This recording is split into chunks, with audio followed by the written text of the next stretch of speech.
Hello student, how is going? Guys, in today's session once again we are going to learn only 5 vocabulary that had been taken from the Hindu newspaper and hope each of you will enjoy this. So without playing our ducks and drags, learn the vocabulary of the day. Guys, as you are watching the first vocabulary and which is already before you, that is walk about. Walk about.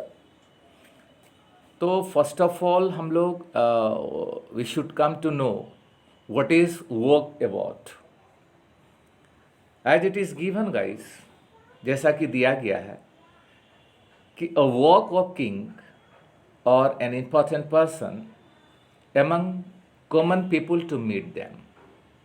A walk of king या किसी राजा के पास जाना, और an important person या किसी विशेष व्यक्ति जो काफ़ी इम्पोर्टेंट व्यक्ति के पास, among common people to meet them.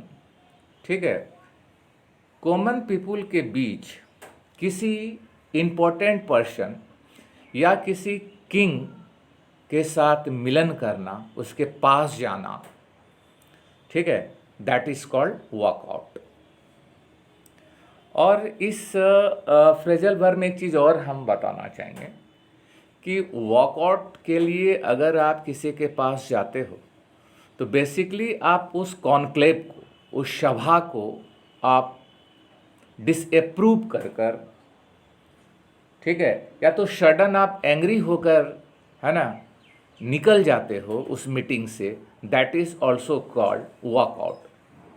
या तो आप डिसअप्रूव ऑफ समथिंग करते हैं, या किसी चीज़ को आप नामंजूरी कर देते हैं, या किसी पर्सन से या किसी व्यक्ति से या किसी किंग से, रैक से जब आप मिलन करते हैं तो that is also called walkout. ठीक है, जैसे कि डिसअप्रूव ऑफ समथिंग में आप कह सकते हैं कि a number of parents already walk out by giving their annual fees or even the 3 months of tuition fee to the school administrator. वो क्या किया कि जो पेरेंट्स हैं, चाहे वो किसी भी स्टेट के हैं, तो वो या तो 3 मंथ्स का जो है स्कूल फ़ी हो, या तो उसका एक एनुअल जो चार्ज हो, ठीक है, उसको देने के लिए वो क्या किए, वो वॉकआउट कर दिए, यानी बिल्कुल ही डिसअप्रूव कर दिए कि मेरे को नहीं देना है. ठीक है, जैसा कि गाइज इसमें एग्जाम्पल दिया गया है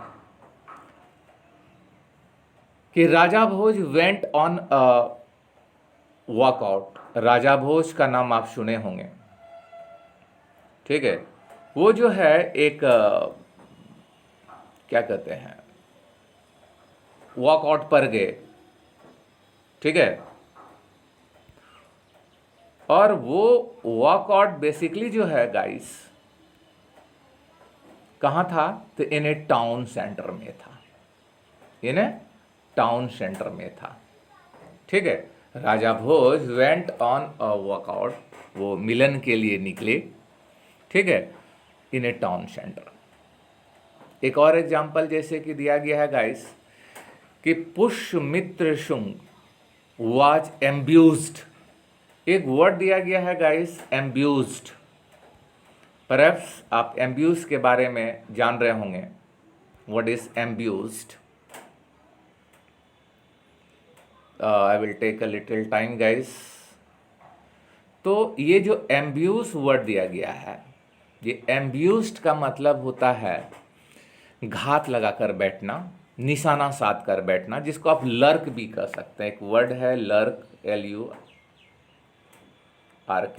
लर्क. तो दैट इज व्हाट, एम्ब्यूज्ड. ओके, सीख पा रहे हैं. तो पुष्यमित्र शुंग वाज एम्ब्यूज्ड. पुष्यमित्र सिंह पर जो है घात लगाकर बैठा हुआ था, है ना, बाय एंग्री प्रोटेस्टर. कौन? जो गुस्सेल प्रोटेस्टर थे ड्यूरिंग ए वॉकआउट. किसके दौरान? जब वहाँ वो वॉकआउट के लिए है ना, गए हुए थे, मिलन समारोह के लिए गए हुए थे। ठीक है, मिलन समारोह के लिए वो गए हुए थे। ओके गाइस, समझ पा रहे हैं? वॉकआउट, तो आई होप कि जो है वॉकआउट क्या हुआ, वॉकआउट हुआ या तो किसी भी चीज़ को डिसअप्रूव कर देना, या तो किसी कॉन्क्लेव में, है ना, जाकर अपना एक हिस्सा बना। लेकिन बेसिकली कॉन्क्लेव में आप सडन जो है एंग्री होते हो और वहाँ से आप निकल जाते हो, दैट इज कॉल्ड वॉकआउट। ठीक है, चलते हैं नेक्स्ट वर्ड की ओर।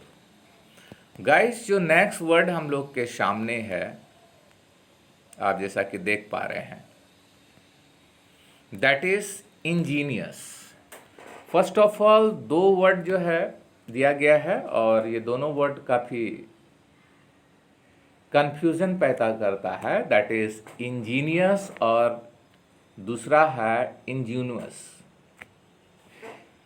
इंजीनियस दूसरा है और पहला है आपका इंजीनियस। इंजीनियस क्या है गाइस?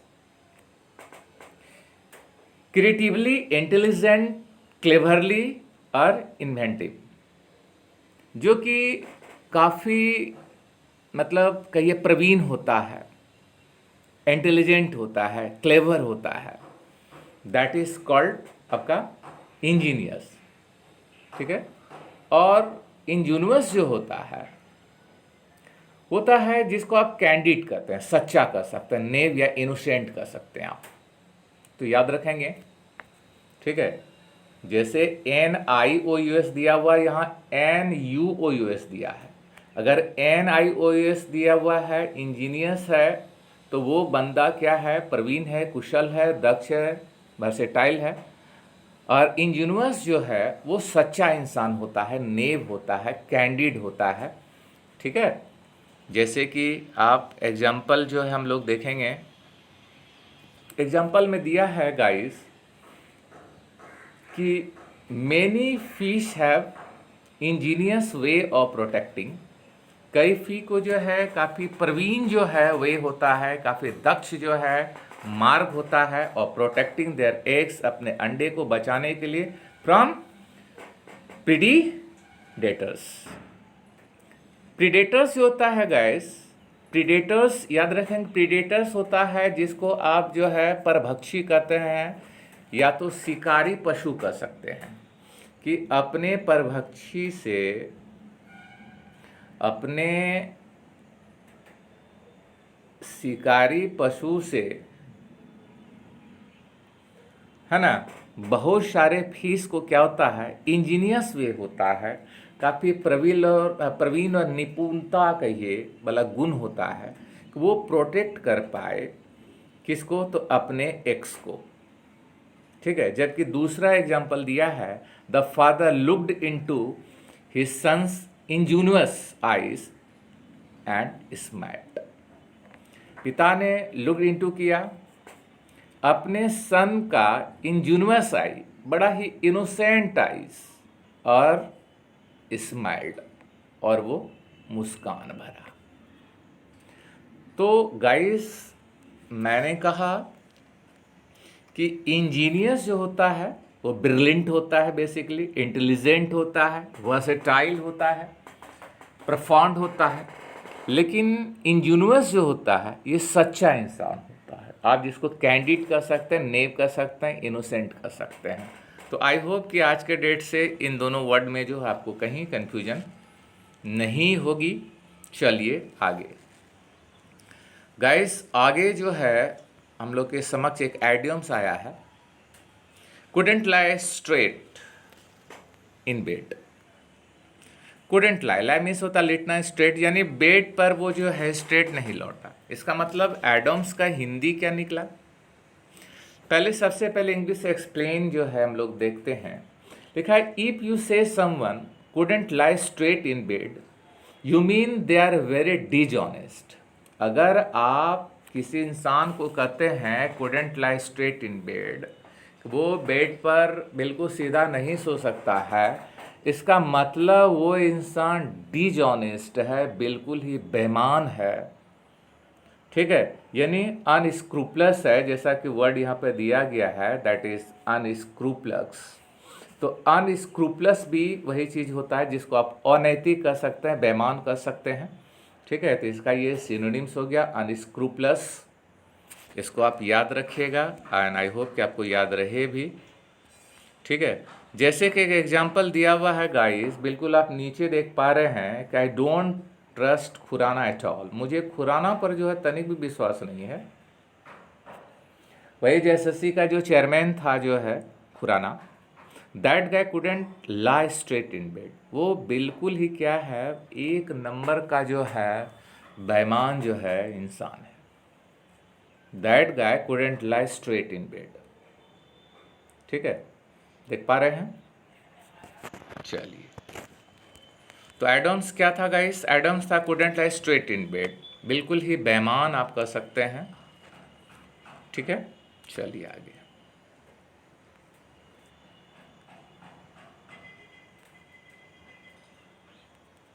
चलिए, अगला वर्ड हम लोग का है पोटेंट। पोटेंट गाइस होता है वेरी पावरफुल, फोर्सफुल और इफेक्टिव। जैसा कि आप पिक्चर में शक्तिमान साहब को देख रहे हैं, मुकेश खन्ना जी को आप देख रहे हैं, इससे आप जो है याद रखेंगे पोटेंट। ये शक्तिमान है, ये शक्तिशाली थे और प्रभावकारी थे। और ठीक इसका एंटोनिम्स अगर हो जाएगा तो इम्पोर्टेंट हो जाएगा। जो इम्पोर्टेंट व्यक्ति है, जिसे शक्ति नहीं है, तो वो शक्तिहीन है। ठीक है, वर्ड क्या था हम लोग का? पोटेंट था। जैसे एग्जांपल दिया है गाइस कि Shaktiman has a potent and fatal poison inside. कहता शक्तिमान के पास क्या था? शक्ति था, ताकत था, एंड फेटल पॉइजन था, और एक बड़ा ही घातक विष था उनके अंदर, inside him, that he can spit out his mouth, जो वो अपने मुंह से स्पीट आउट कर सकता था, निकाल सकता था, विच अफेक्ट एवरीवन, जो कि किसी को जो है वो इफेक्ट कर सकता था, प्रभाव डाल सकता था, एक्सेप्ट शक्तिमान, शक्तिमान को छोड़कर। तो वर्ड था आपका पोटेंट, जिसका मतलब होता है पावर। इसको आप पोटेंट पावर था किनको? शक्तिमान को। ठीक है, इस कदर आप इसको याद रख सकते हैं। फेटल मीन्स होता है घातक, पॉइजन का मतलब आप जानते ही हैं। चलिए, वेरी गुड। इसके बाद हम लोग का वर्ड जो है गाइस आपके समक्ष आ चुका है, वो है लिम्बो। लिम्बो क्या है गाइस? सबसे पहले हम लोग मीनिंग देखते हैं। मीनिंग में दिया है an uncertain situation that cannot control and in which there is no progress और इम्प्रूवमेंट। एक ऐसा जो है अनसर्टन सिचुएशन, जो सिचुएशन हो वो बिल्कुल क्या हो? अनसर्टन हो, बिल्कुल ही अनिश्चित हो, अनिश्चित हो, दैट कैनॉट कंट्रोल, जिस पर जो है आप कंट्रोल नहीं कर सके, in which there is no progress और इम्प्रूवमेंट, जिसमें किसी प्रकार का प्रोग्रेस या इम्प्रूवमेंट नज़र नहीं आए, यानी अनिश्चित स्थिति कह सकते हैं। जैसे कि खासकर अभी जो कोविड-19 का जो आउटब्रेक है, प्रकोप है, उसके कारण जितने भी शिक्षा संबंधित संस्थान हैं, चाहे वो सरकारी हो या गैर सरकारी हो, वो बिल्कुल ही मतलब उनका लिम्बो स्थिति है, एक अनिश्चित स्थिति है। वो कब ओपन होगी, कब फिर से सारे बच्चे स्कूल आ पाएंगे, सारे ट्यूशन क्लासेस खुल जाएंगे, तो वो सिचुएशन बिल्कुल ही क्या है? लिम्बो है। ठीक है, चलिए, अनिश्चित स्थिति आप जिसे कह सकते हैं। जैसे लिखा है कि सेव केरला प्रोजेक्ट, ये सेव केरला जो प्रोजेक्ट है रिमेन्स इन लिम्बो, बिल्कुल ही जो है वो प्रोजेक्ट क्या है? अनिश्चित जो है स्थिति में है। कब वो प्रोजेक्ट आगे बढ़ेगी, नहीं बढ़ेगी, it is very difficult to speak guys, it is very uncertain that nobody can take a firm decision or sanguine decision for that is called limbo। बड़ा ही खूबसूरत वर्ड है, आप निश्चित ही इसको याद रखेंगे, है ना। इसको पेपर से उठाया गया है। चलिए गाइस, आगे जो है वर्ड को देखा जाए। आगे वर्ड हम लोग के सामने आ गया है गाइस, वो है आपका फ्लॉन्ट। क्या है फ्लॉन्ट? होता है गाइस कि to show your body in a confident and sexual manner. जब आप एक कामुक जो है मैनर से अपने बॉडी को आप एक्सपोज करते हो, शो अप करते हो, है ना, तो दैट इज कॉल्ड फ्लॉन्ट करना। आप जैसा कि आप देख रहे हैं, ठीक है, जैसे सैनिम्स आपका जो है शो अप दिया हुआ है, और ये जो एक एक्ट्रेस है उर्वशी रतौला, तो दिया हुआ है उर्वशी रतौला फ्लॉन्ट हर सुपर हॉट बैक। ये अपना सुपर हॉट बैक को जो है एक्सपोज कर रही है, ठीक है, कि लोग इसको जो है पसंद करें, जो हमारे नवयुवक हैं, ठीक है। तो ये जो है ये शो कर रही है अपना बॉडी काफ़ी एक कॉन्फिडेंट मैनर में, बट इसके पीछे जो है एक सेक्सुअली मैनर जो है, एक कामुकता जो है, एक एरोटिक जो है चीज़ छुपी हुई है, ठीक है। तो हम लोग को इससे कोई लेना देना नहीं है। हम लोग को वर्ड जो है, इस पिक्चर को विजुलाइज करते हुए वर्ड हम लोग को जो है याद रखना है गाइस कि वो क्या था, तो वो है आपका फ्लॉन्ट। इसको हम लोग को याद रखना है कि to show your body in a confident and sexual manner, that is called flaunt. ये पिक्चर जो है सिर्फ आपको जो है ना, जहन में जो है रखने के लिए दिया गया है, बाकी मेरा कोई और दूसरा उद्देश्य नहीं था। चलिए, वेरी गुड। आगे वर्ड देखा जाए गाइस। शायद 5 जो है वर्ड हम लोग के समक्ष जो है ऑलरेडी डिस्कस हो चुका है, एंड आई होप कि जो है ये वर्ड जो है आज आप लोग जो है सीख पाए हो। फिर भी कोई प्रॉब्लम हो तो निश्चित ही शेयर करेंगे, ठीक है। चलिए मिलते हैं गाइस।